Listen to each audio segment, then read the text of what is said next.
Hello, this is Dennis Gag once again of the National Brotherhood of Fathers' Rights. Today's video is about what is a guardian ad litem. A guardian ad litem is a court advocate or a person appointed by the court who's usually an attorney and a social worker all rolled into one. What they do is they usually do parenting analyses for divorces, paternities, and such. However, what they're supposed to be is somebody that represents the best interests of the children. So, there's you and your attorney if you have one. There's the mother and her attorney if she has one. And in addition to that, you've got the children and a guardian ad litem, which is their attorney. And you will find the term guardian ad litem, parenting social worker, social workers, master of social work, PhD psychologist. There's a lot of people that fit that evaluation function.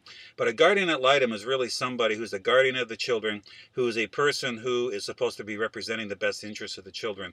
However, the lines kind of get blurred between a legal representative and a parenting evaluator. So you got to be careful with guardian ad litems. They can really run up a tab, and they can be working for the court as well. Kind of the good old buddy system down at the courthouse. You've got the judge, you've got the attorneys, you've got the guardian ad litems and the evaluators.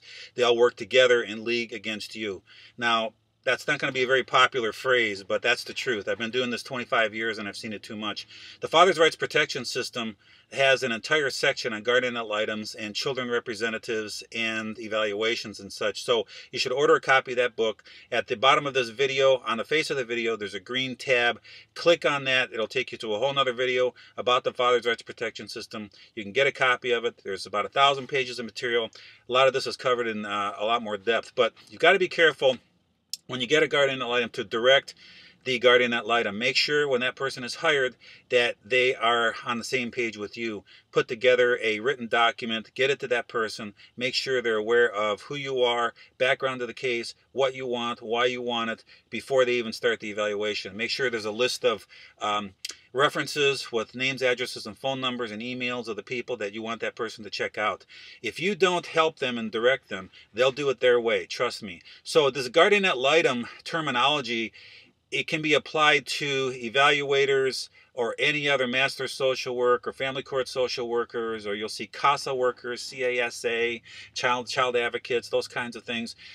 Kind of the same all-encompassing terminology, but again, the difference between a guardian ad litem and those people are people are the representation of the children. The guardian ad litem is supposed to represent legally the children versus the other people just do evaluations. But I think you get the point. Thanks for viewing. Again, get a copy of the Father's Rights Protection System. For a short time, I'll be doing a free case analysis. If you order a copy of my book, you can talk with me personally on the phone, and I'll map out a personal strategy for you. See you on the next video. Thanks for viewing.